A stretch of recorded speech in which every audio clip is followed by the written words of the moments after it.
Today we have the opportunity to learn from 4 women representing 4 different immigrant groups and also refugee groups, and their experiences with mothering, pregnancy, postpartum period, and parenting.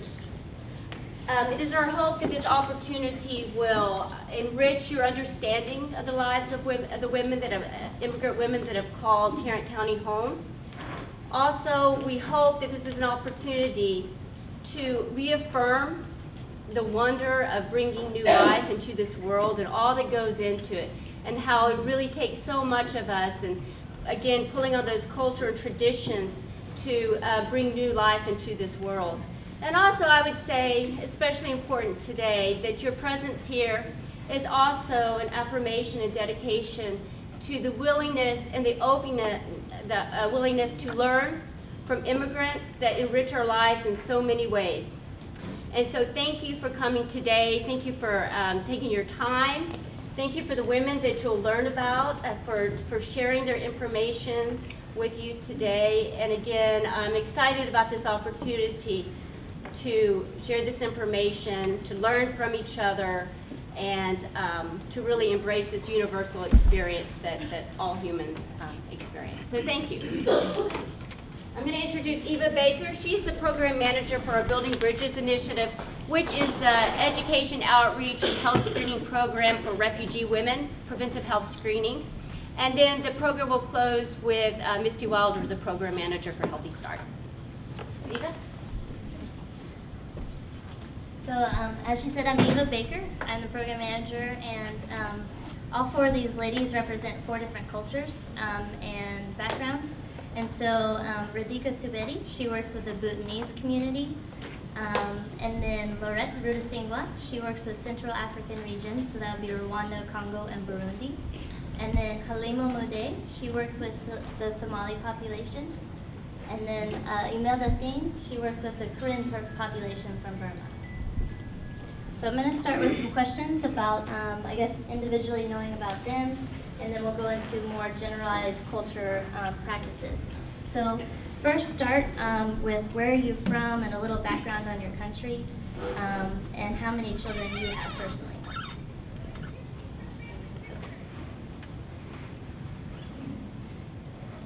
Go ahead, Deepa. Hello everybody, my name is Radhika Subedi. I'm from Bhutan originally, but I grown up at Nepal. And my family left my country because they have a lot of troubles staying in the country. They have political issue, religious issue, and they left the country to Nepal. And we stayed there for like 15 years and went to America. And I have only one girl, she's 11 years old.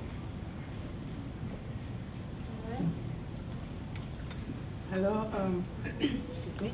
My name is Lorette Rudasingwa. I'm from Rwanda, but I was born in Burundi because of the war.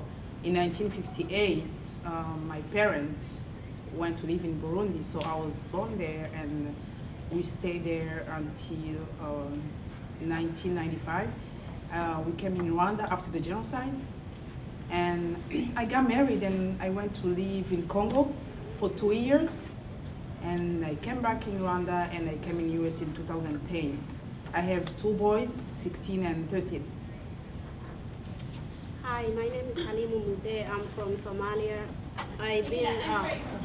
Guys, you have to really speak up so everyone can hear. So speak really loud. Okay. My name is Halima Mude. I'm from Somalia, but I've been refugee camp in Kenya since 1992 because of the war. I have 4 kids, 3 boys and 1 girl.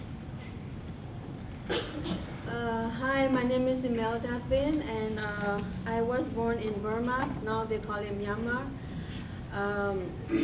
I didn't grow up there a lot. Like I spent there for 9 years, and then my family came to the refugee camp in Thailand, and I spent like 15 years in the refugee camp, and I came here in 2010. I have 2 kids. Both of them were born here, and I'm so happy to meet you all today. All right, so how many children are common in most of the families from your community and from your country?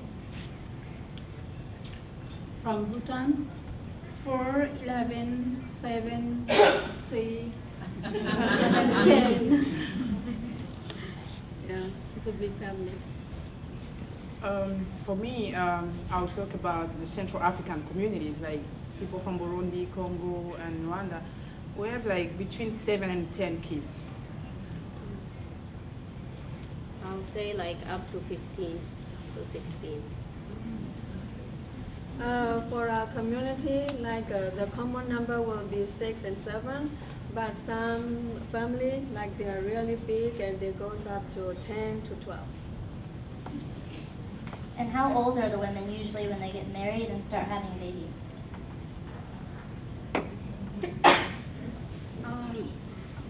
First, like, if I have to talk about my mom age, she got married when she was 9 years old. So now the times changed, and now they start getting married when they are 19, 20. But the olden days was totally different. I can say between 16 and 18. 15. Yes, for me, like it depends. I don't know, but some women they get married very early, at age 14, 15. But some they get married very old when they are 40 or 50. So I don't know. Yeah, it depends on the people choice. But why people get married very early, because they don't have like a birth control or anything like that. So let's say they date somebody and something happened, then they marry. Kind of along those lines, what does your community think about birth control and spacing children out? First, they didn't have any birth control. Like in my mom age, they don't have anything, and they keep on having baby as their reason. So now they are using birth control, like pills or certain things like birth controlling things. In these days, some women use the birth control, but 10 years ago, they didn't use anything. You just keep having babies until you got menopause. So that's why they have between 7, 10, even 12 kids. Yeah, and spacing babies, they usually have babies after 2 years because they are breastfeeding, and then they always have babies after 2 years. For us, spacing kids is against our religion, but these days many ladies has been changed, so we use it now, but one day God forgives us. But that's a big issue in our religion, spacing kids. Did you guys hear? No? Yes. Spacing kids is against our religion, but since we arrived to United States, many of us, we are using spacing the kids, but we hope that God can forgive us one day. For my community back home, there is no birth control, no hospital, no nurse, no doctors. So there is no no options to choose to spacing the kids. And as Laurette said, most of the women they breastfeed, so they don't get their period back, very soon. So normally their kids will be like 2 years apart or 3 years apart. But when we come here, we change because everything is different. So they are learning about the birth controls, different options, and then many of them are start using this birth control. And then because of this, then you will see number of children decrease. Like many of them, they will have only 2, 3 kids or 4, 5 the most. And still, we have some women here who don't believe in birth control. We still have that myth saying that when you use birth control, you can get cancer, especially uterus cancer. So it's like we are doing education to help them understand that. Yeah.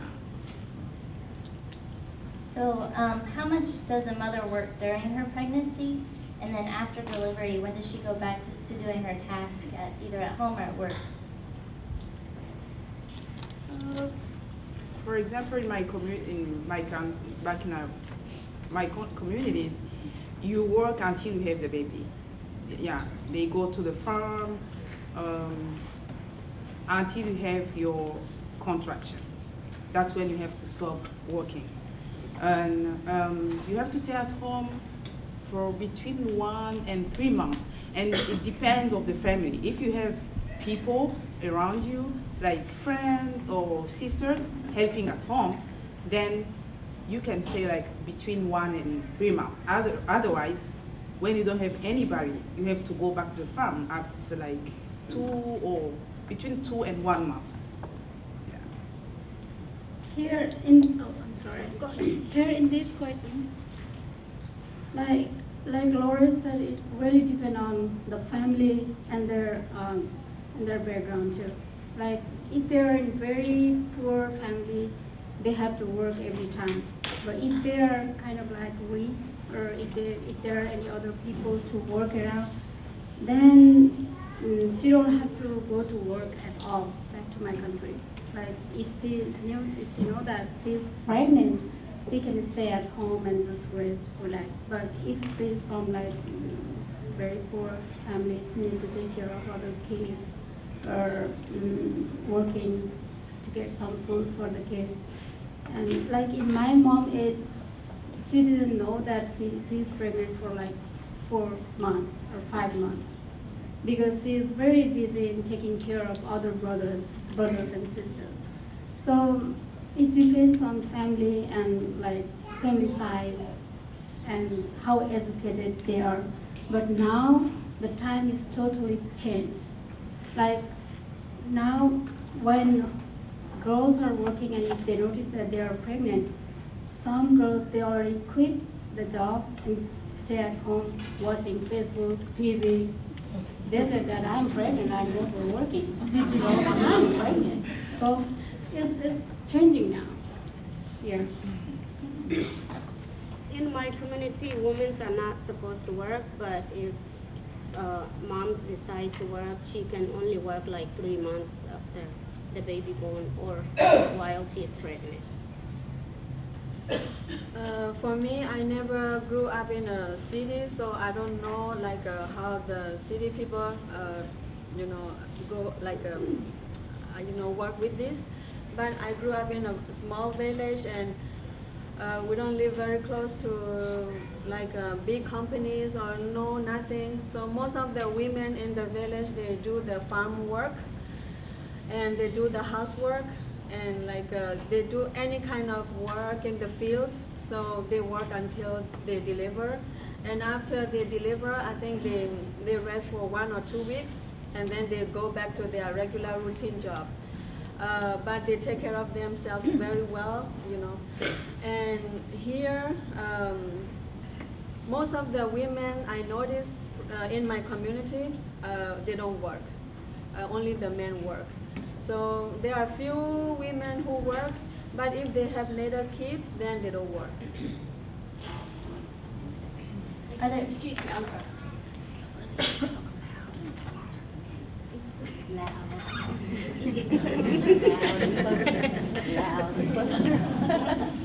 Loud.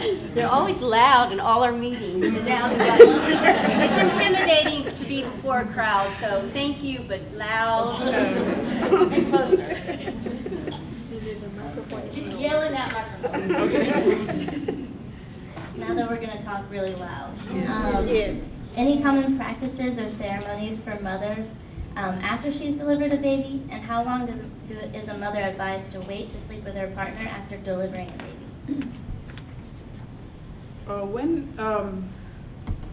Let me talk about people from maybe Burundi and Rwanda, because they have like similar practices.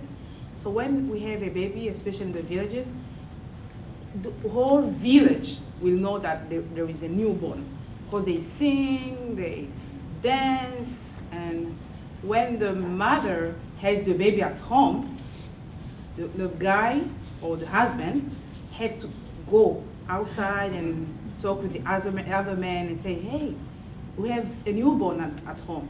So they use like, I don't know how you call it in English. Whistle? Yes.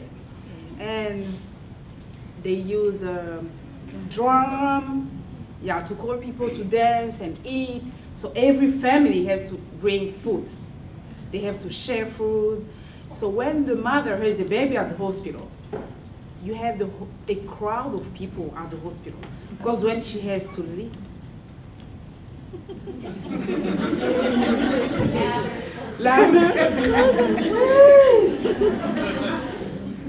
so when she has to leave the hospital, she always have many women behind her. So on the way, they help her with the baby, dancing on the way, singing, and what's the question again? Celebrating. Oh. Uh-huh. So, and she has to go, she has to leave.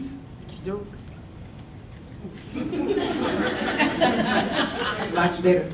Yeah. So she has to be in the other room. She can stay with her husband, the same bed, for just a week. Because after the 8 days, they have a big ceremony when they have to name the baby. So they eat, dance, and then after 8 days, she has to go back to her husband and do stuff. Yeah, that's the practice. Even though you have episiotomy, that's fine, yes. They say that when you have, yeah, it helps the mother to heal the wound. Yeah. It's kind of traumatized, but that's the practice. And when I'm talking about that, I'm not saying that even now they're still doing that. Yeah, we are trying now because I never had that. So, but my mom's, grandma's, that was the practice. Yeah.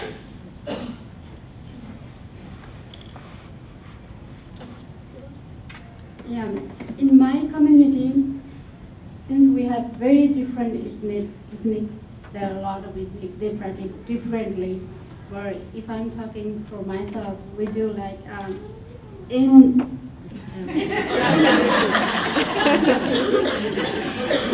after 6 days of having baby, that baby we will in 6 days.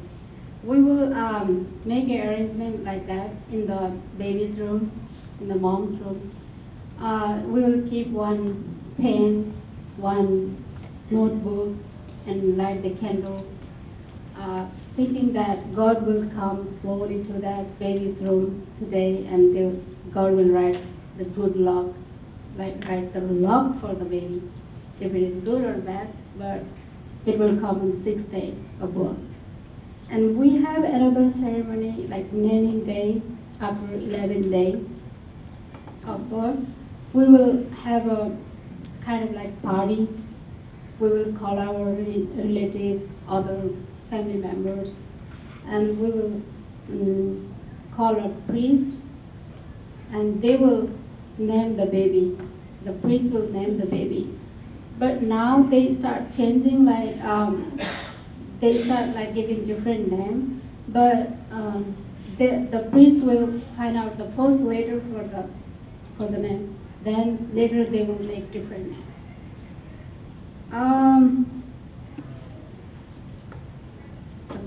What was the last question? How long are they advised to wait to sleep with their partner? It depends on the couple, but some wait like 45 days, and I did for like 3 months, so it depends.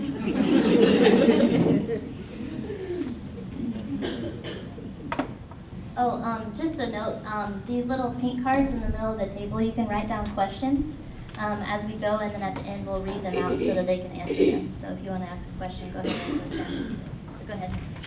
Yes, for my community after the baby born, we do like something that called Brahma. that's just the name that we find out when we arrive to United States, how we say it. But in my language, it's abuelo, means grandma. So that's what we do after pregnancy or when they are pregnant. It depends whenever they want it. And for the sleeping with the partners, we usually, it depends either boys or girls. For girls, we wait like 38 weeks. For boys, it's 42 weeks.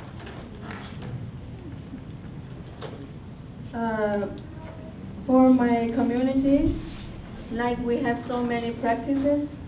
After a woman deliver the baby, then like the woman cannot the woman cannot eat some of the food like chicken or some other food, I don't know. But like for the chicken, they said if you eat it after you deliver, before your wound recover, then it can build up a tissue. So, most of the time when they come here, they go to the hospital and they deliver the baby. And then when the nurse asks, what do you want to eat, chicken or something, then they will try to ignore chicken. But now they learn that even though they eat, nothing happens, so they start eating. They are not scared anymore. But back home, very scared. And then after they deliver, then they don't wash their hair for a couple weeks. They said if you wash hair, I think they learn it by experience. Maybe somebody, before them, after deliver, they wash the hair and then something happened and then maybe she had seizure or something, and then they were very strict on that. They said, oh, if you wash hair after you deliver, then you will have some kind of disease. If it doesn't happen now, it is going to happen when you get older.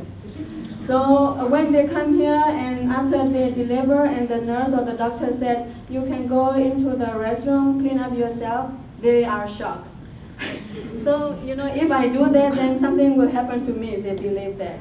But, now, as I said, time change and they are learning and then they start practicing, as people here do. And then,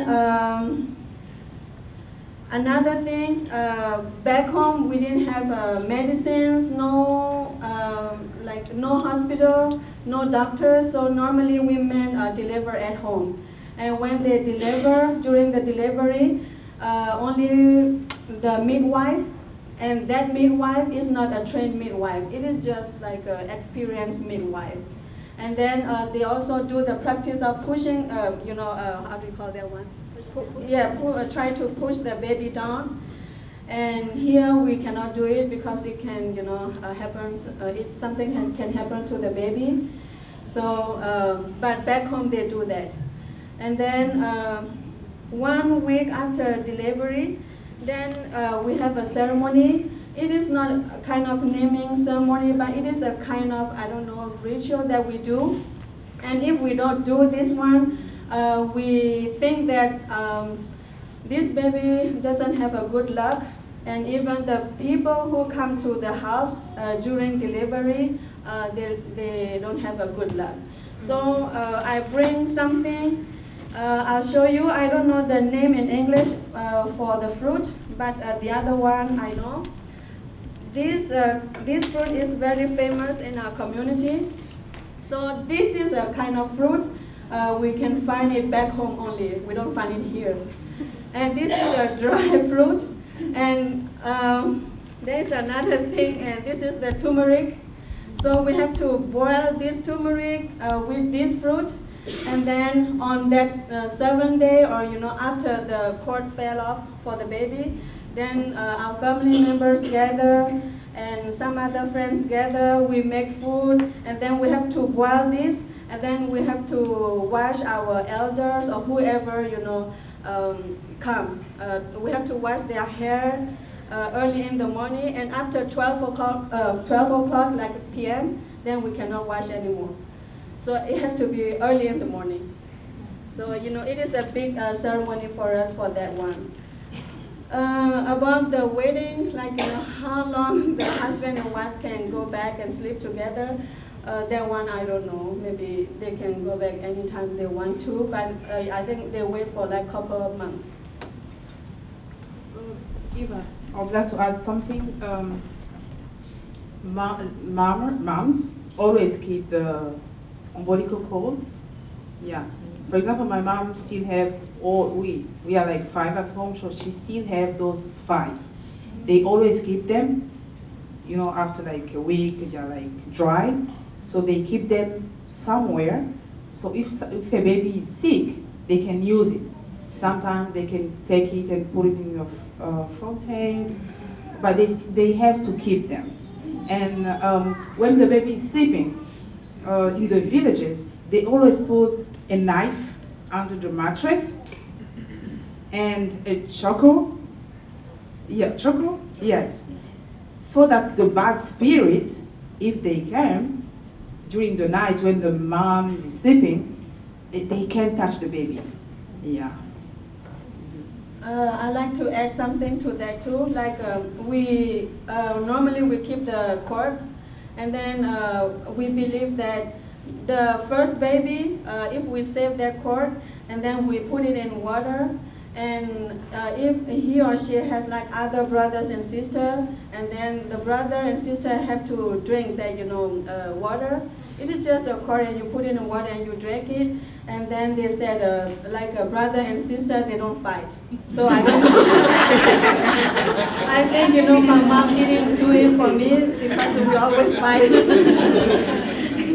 Yes. All right, so how long does a mother usually breastfeed her baby back home? And what age does a child start to eat solid foods? And is there any tradition or ceremony with that? It depends on mother. Like if she get a lot of food to eat, if she produce a lot of milk, then she keeps on feeding till another baby, if she have another baby. If not, they will just quit breastfeeding and they will introduce all the food for the baby. The other question was solid food. Normally we have like weaning period. Like we will introduce solid food to the children when they are 6 months, but now they start early too because they think that babies are very healthy now and they need more solid food.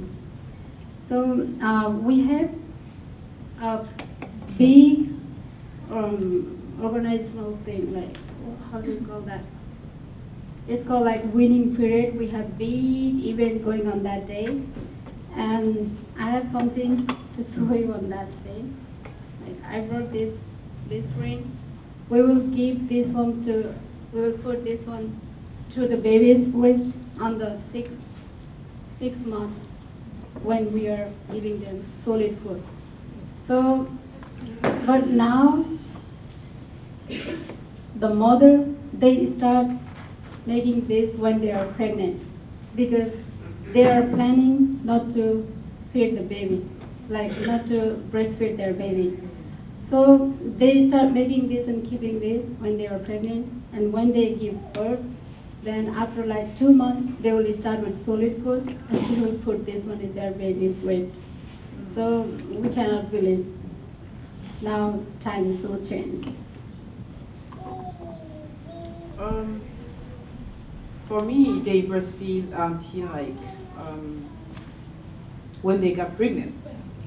Yeah, and most of the time they take like 2 years. But I know some ladies who breastfeed until 5 years when the kids are going to school. Yeah, 5 or 6 years. You go to school and when you come back, you go and have some milk. Yeah, but usually it's between 2 and 3 years. For us, Yeah, and they start to eat solid food when they are 6 months. They can start with cereal, hot cereal, but still with the milk, but no water. You don't give water to the baby. It's like, oh, when you give water, they can be sick, coughing, or, yeah. For us, it's 2 years, but it depends. If they want to do it for 3 years, they can also do it. And my mom did it for 3 years. For soul food is like 6 months. They can start within 6 months. Because they don't know that how breast milk is very important. They think that American people, they don't breastfeed. They only bottle feed. And they think that American people, because they breastfeed, so their children are smart, they can build computer, they can build, long tower. So, they think that Americans don't breastfeed, and now they are, thinking opposite. Instead of breastfeeding, they bottle feed. And we need, we need a lot of education to go back to the community to teach them how breastfeed is very important. The solid food, I think they started eating solid food when they are 4 months old. And Laurette said the baby, they don't give them water, right? But for our community, after the baby deliver, if he or she do the hiccup, then we give them water. For us, instead of giving them water, we give them just a little bit beer. Yeah. When you have a newborn, he keeps crying when they have cramp. They just give him or her just a little bit of beer, traditional beer. Even the mom, she has to take some to have enough milk. Yeah. And I'd like to add to that too.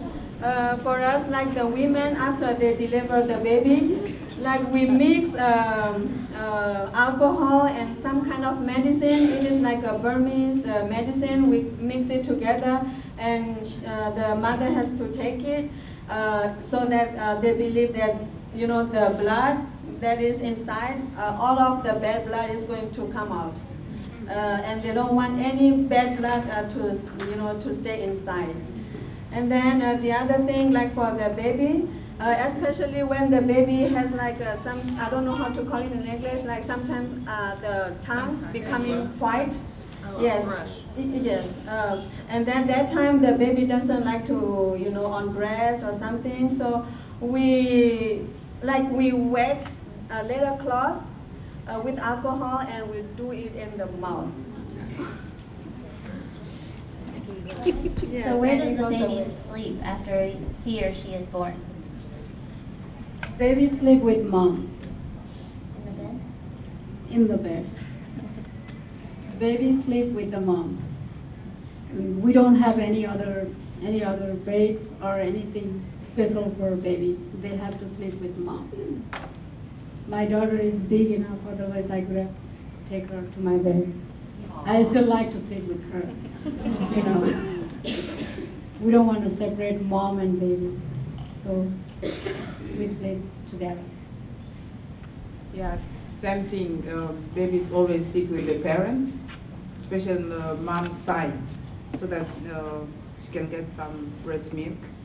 Yeah. Just sleeping with mom, like they said. Yeah, same thing. Baby sleep with mom after born. We don't have a crib for baby because our house is made up of bamboo and we sleep in the same room. Everybody sleep in the same room. So, I don't know. Here when we come here, we know that a baby cannot sleep with mom. Sometimes baby can fail. When mom fell asleep. But back home, I don't know. I never see a baby die because mom put the leg on the baby or something. But there is one incident. A mom was sleeping with a child in the helmet, and then during the night, then I think he fell in a very deep sleep, and then in the morning, then she realized that the baby is at the back, and the baby died. And that's the only incident that I know of. Are there any other rituals or ceremonies before birth, during pregnancy, or after birth that you guys want to talk about? I know one, but I don't know how you call it in English. I see some. There is a lady from Uganda. I don't know if she can help me. Yeah. Before going to have a baby, before delivery, you always go and take some water, warm water. They put in the anus, Yeah, and to flush out everything. They did it for me. Yeah, but unfortunately, I didn't flush out anything. Because my mom told me, oh, you have to do that. You have to do that for my first baby. And I was scared. I said, Mom, I can't. I said, no, let me do it for you. And it was just like this. And when I feel like the first drop in my big belly, I was, Mom, stop. And they always do that so that when you go to the hospital, when they ask you to push, you have to push the baby, not, yeah. But unfortunately, that's water. I think I still have that water in me. Yeah, I was scared and said, Mom, no, stop. And my mom was, I don't want you to have other things more than baby. So when I was on the table pushing, I was at the same time scared. When I say push, I was, no, I want to poop. And the nurse was, yeah, go ahead and bring everything. It was no.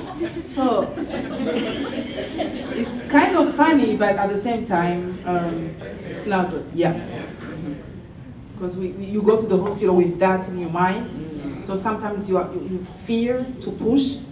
Yeah, you even don't want to open the legs. That's why you always fight and say, please open your leg. You want to close them because you don't want to bring something else than the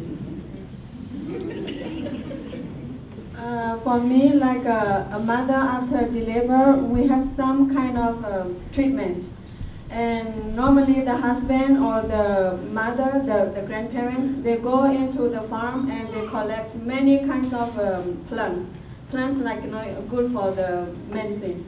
And then what they do, they boil that plants, many different plants, and then they boil it, and when it is boiled, then like for example me, I have to sit down, and there is some kind of, I don't know, there is some kind of basket that they use, and then they will ask me to sit down here, and then there warm water here in front of me, and they cover me with many blankets, and then I will be there for like half an hour.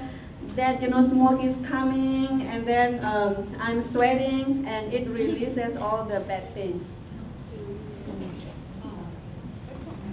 All right. So how often do babies visit the doctor their first year of their lives? Are there any common vaccine schedules for most of the babies? Do they do preventative anything, or how do they usually get sick, or what causes sickness? Okay. We have common vaccines are BCG, DPT, it is related to TB or something. And as I remember, I had one BCG vaccine. I didn't know, I got some kind of scratch on my arm, and I asked my mom, what was this for? And she said, this is the vaccine that you got when you were very young. And we also have chicken pox vaccines, but now maybe they developed many things, but when I was back, it was like that. We have kind of like spiritual belief that we have a traditional healer. We don't really take our baby to the hospital when they are born. If they keep crying or if they're doing something, like if they are acting like not normal, we don't take them to the hospital. They used to take them to the traditional healer, and sometimes some people they still believe in this, but no, I can't say that many people believe on that. But some people they still believe on this one.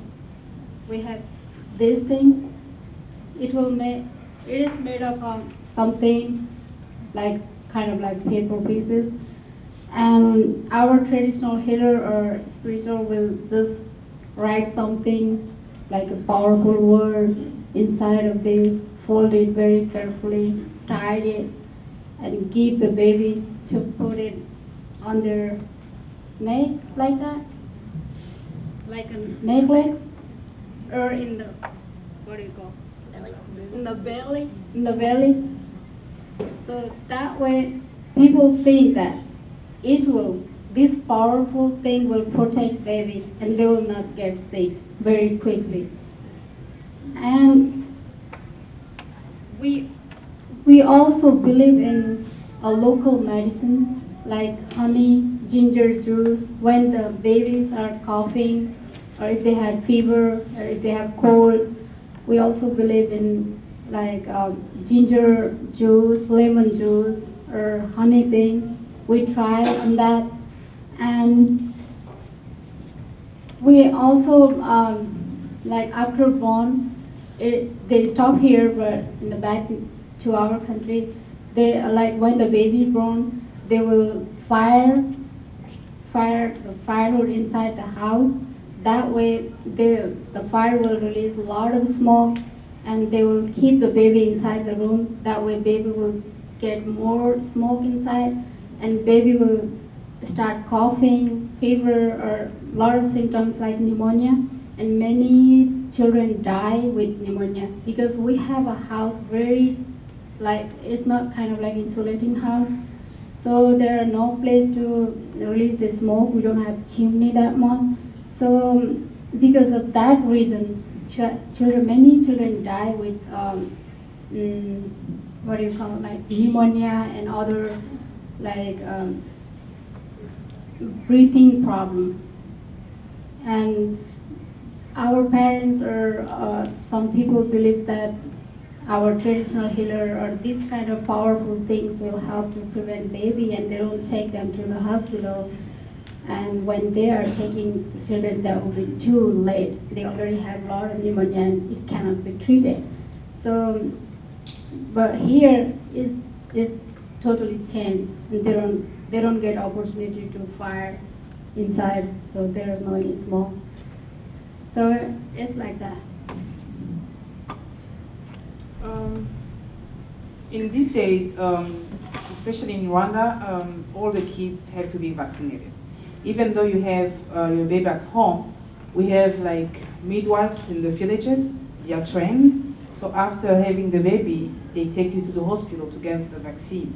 But before that, there wasn't any vaccination. So and many kids died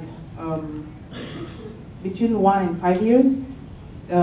They died of diarrhea because of the hygiene, fever, because when my baby had a fever, we used to wrap him, saying, oh, maybe he's shaking because he's cold, and we try to give him like traditional herbs, and sometimes you don't even know the dose or anything, so we had many kids who died of diarrhea and malaria.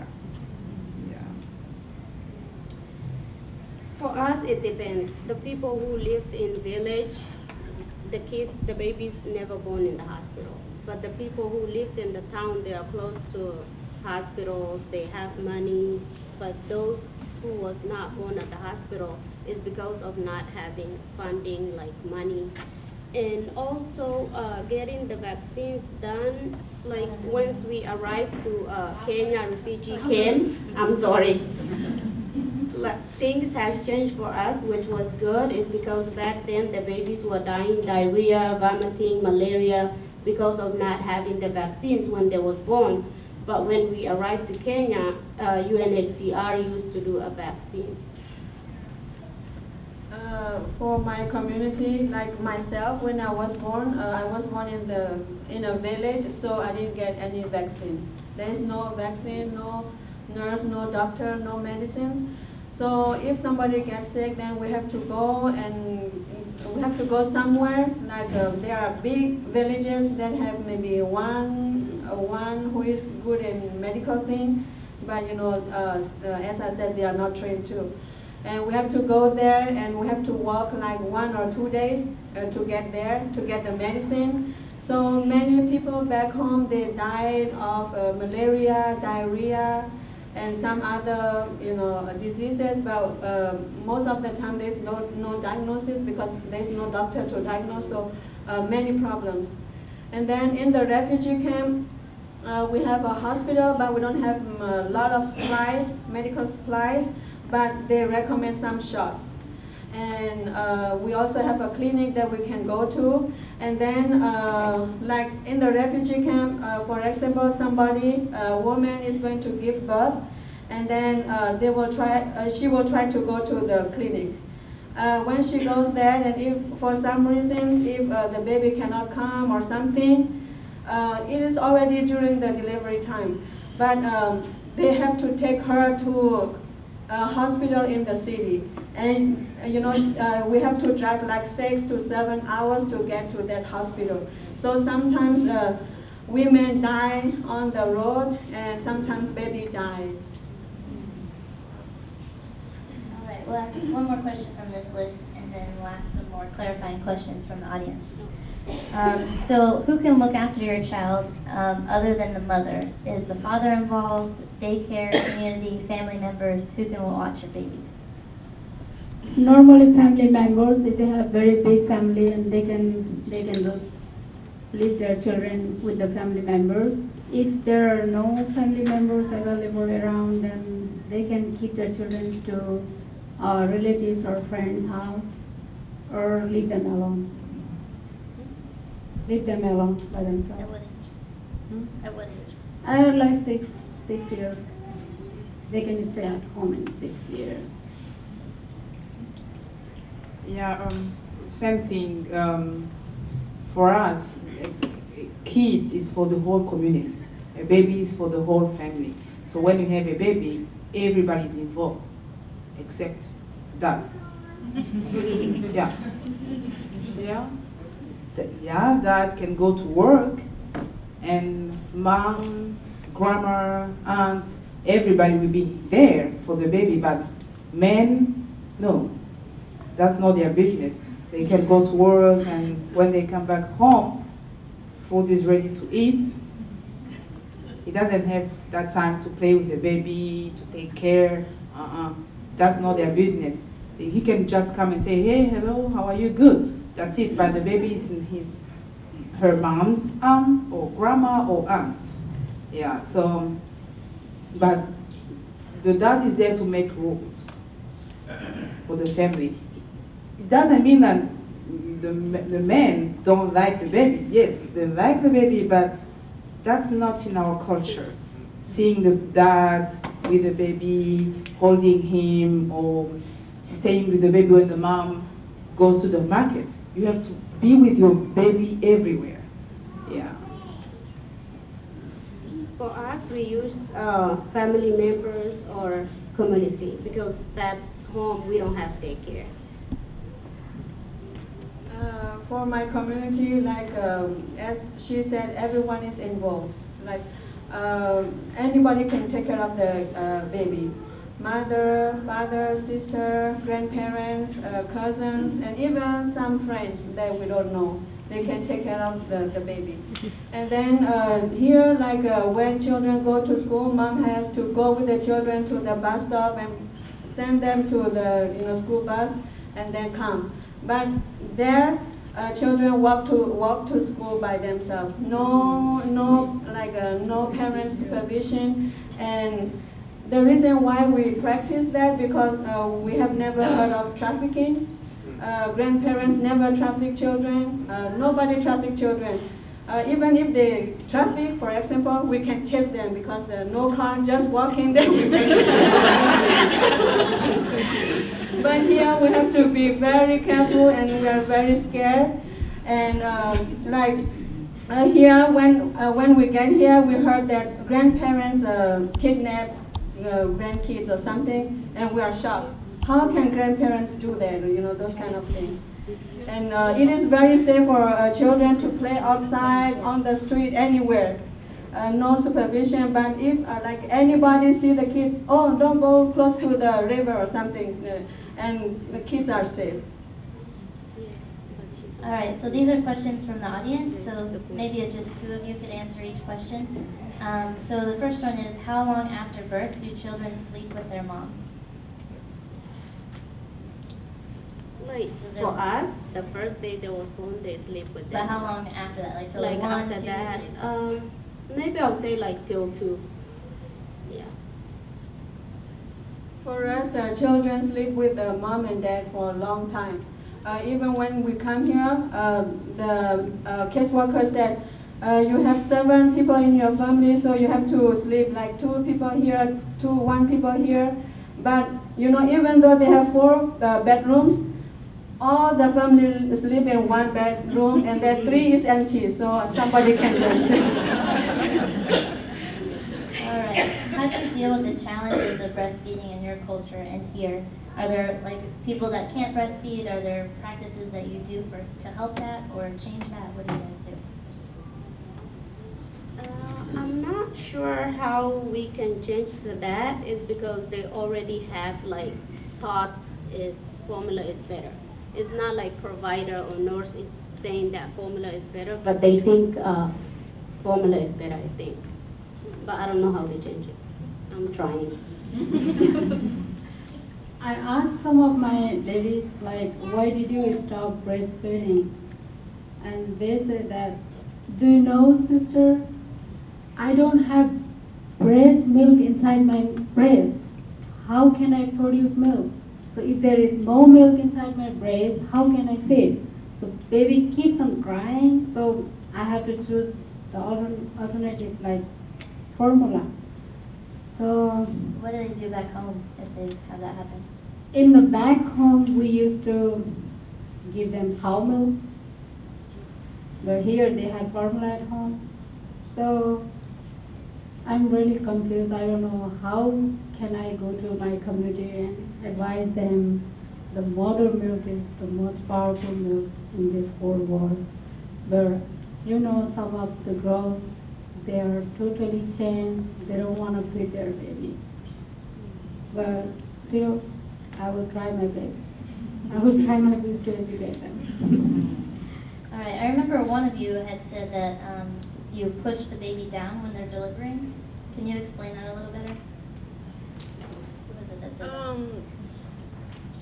I don't know when they practice it. It works, so I I don't know. They said like sometimes the baby head is not straight or something, and then the midwife is going to just massage, and then I don't like.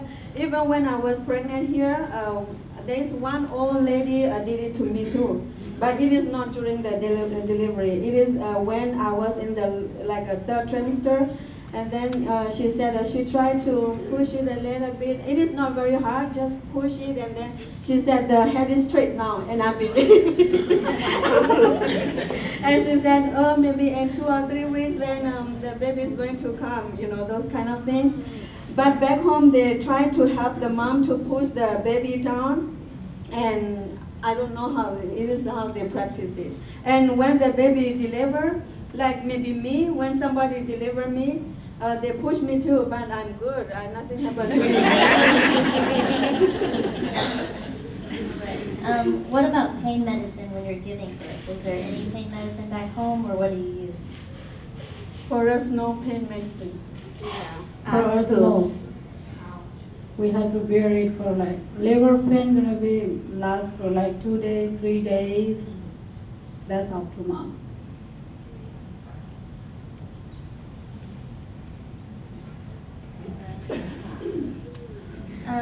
Was or is there the practice of female cutting in your community, female genital cutting?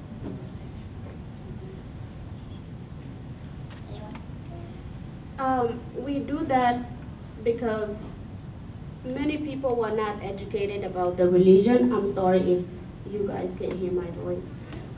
They're not educated about what the religion had said. There's somewhere in the Quran that says that females need to cut that part. I don't know in English. I'm sorry, you guys can understand that. And but nowadays they don't do it anymore. But the reason they was doing the main thing is because of the religion, and also like the girls will respect their husbands and the moms better. But these days they don't do it anymore, and they feel like, hey, because they are not circumcised, that's why they're not respecting the elders. For our community, it's totally opposite. Instead of cutting, we stretch those, the outside. Oh yeah. Yeah, that's the beauty of the woman. If you go to, when you got married and they found out you look like a baby, sometimes your husband can go and cheat on you, and you have to stretch those little not the clitoris, but those little lips. Yeah, that's the beauty. That's the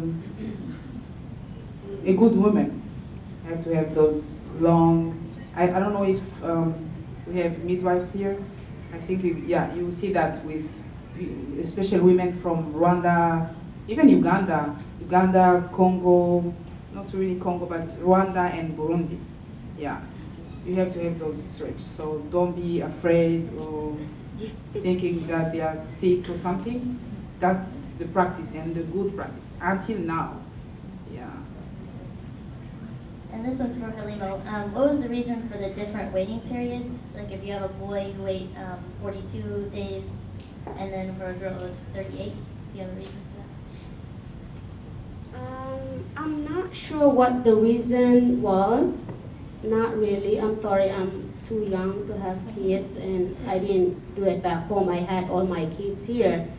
But since my mom told me it's only 38 weeks, it's because they think that boys is more important than the girls.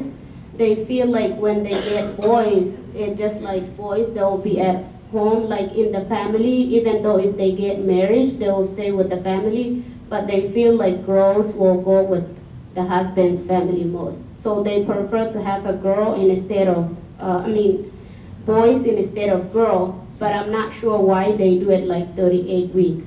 So they might think it's just a girl, so 38 weeks is fine, I think. I'm not really sure. And do you guys practice like skin-to-skin contact with your baby after they're born, just letting them rest on you, or not? I saw it here. Yeah. Yeah, we don't do that, but after having birth, you just have your baby feeding him, but skin to skin. Feel, but it may not be the truth for every country, or may not be the same practice for all the ethnic groups. And thank you for having us here. I just wanted to say a little bit about the babies.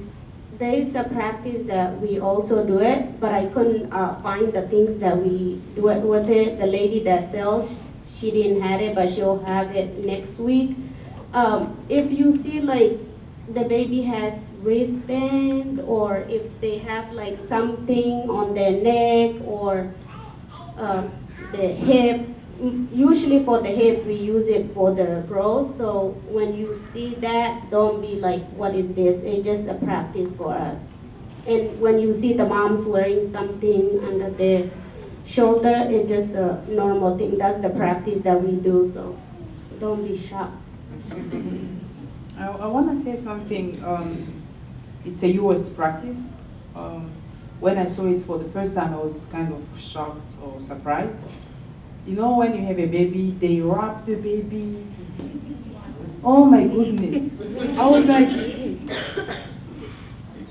the baby can't even move. Yeah, just have the noise outside and the mouth. That's it. He is like this. I didn't like that for the first time. When I went with my cousin to have a baby at GPF, I was there seeing that wrapping and wrapping. And when the nurse went, and I can't wait to go home and take everything. This baby needs to breathe. Yeah, that's the. And the other thing, when you are at the hospital, you have to you ask ladies to measure how the baby has to drink. That was shocking for me, because in our communities, you just have your baby, she just drink and drink. When she got full, she would just leave and sleep. But saying you have to have this quantity and having the breast milk in the fridge, that was shocking.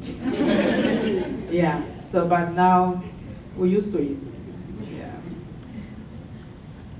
I don't have anything else to add, and I would like to thank you all so much for coming today. I think even though you have never been to Burma or in Karen State, but I think you can visualize, and you have been there today. Thank you.